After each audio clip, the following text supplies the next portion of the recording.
ലോക സഞ്ചാരികൾക്ക് ഏറ്റവും പ്രിയപ്പെട്ട ഒരു രാജ്യമാണ് സ്വിറ്റ്സർലൻഡ്. എന്നാൽ സ്വിറ്റ്സർലൻഡിനേക്കാളും മനോഹരമായ രാജ്യങ്ങൾ ഉൾപ്പെട്ട ഒരു പ്രദേശമാണ് സ്കാൻഡിനേവിയൻ രാജ്യങ്ങൾ. സ്വിറ്റ്സർലൻഡിൽ ഒരു രാജ്യം കാണാൻ സൗന്ദര്യമുള്ളെങ്കിൽ സ്കാൻഡിനേവിയനിലെ എല്ലാ സ്ഥലങ്ങളും സഞ്ചാരികൾക്ക് ഏറ്റവും പ്രിയപ്പെട്ട ഒരു സ്ഥലമാണ്. കാരണം ഇത് ആർട്ടിക് സർക്കിളിനോട് ചേർന്ന് കിടക്കുന്ന പ്രദേശമാണ്. അവിടെയാണ് നമ്മുടെ സാന്റാക്ലോസ് ജീവിക്കുന്നത്. ഈ സാന്റാക്ലോസിനെ നാം കാണാൻ പോകുന്നത് സാന്റ എക്സ്പ്രസിലാണ്. അവിടെ സാന്റാക്ലോസിനോട് ജീവിക്കാനും അദ്ദേഹത്തിന്റെ വില്ലേജിൽ താമസിക്കാനുള്ള അവസരമുണ്ട്. ഞങ്ങൾ ഈ യാത്ര ഇരിക്കുന്നത് അതിവിസ്മയമായ അറോറ ഉള്ള സമയത്താണ്. അതിവിസ്മയമായ ഈ അറോറ നമുക്ക് ക്രിസ്മസ് ഫാദേഴ്സിന്റെ വില്ലേജിൽ കാണാനും അതുപോലെ തന്നെ നോർവേയിലും കാണാനുള്ള അസുലഭമായ ഭാഗ്യമുണ്ട്. പിന്നീട് ഹെൽസിങ്കിയിലേക്ക് വരുന്നു.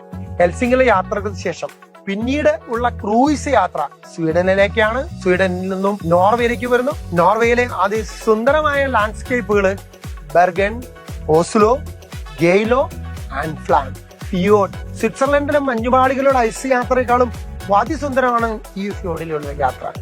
ഈ സൗന്ദര്യ യാത്രകൾക്ക് ശേഷം കോപ്പൻഹേഗനിൽ വരുന്നു. കോപ്പൻഹേഗന്റെ യാത്രകൾക്ക് ശേഷം പിന്നെ ബാൾട്ടിക് രാജ്യങ്ങളായ എസ്തോണിയ, ലിത്വാനിയ, ലാത്വിയ എന്നീ രാജ്യങ്ങളുള്ള വലിയ ഒരു സ്കാൻഡിനേവിയൻ യാത്രയാണ് നമ്മൾ യാത്രികർക്ക് കൊടുക്കുന്നത്. ഈ അവസരം ആരും പാഴാക്കരുത്. ഉടനെ തന്നെ നിങ്ങളുടെ യാത്ര പുറപ്പെടും.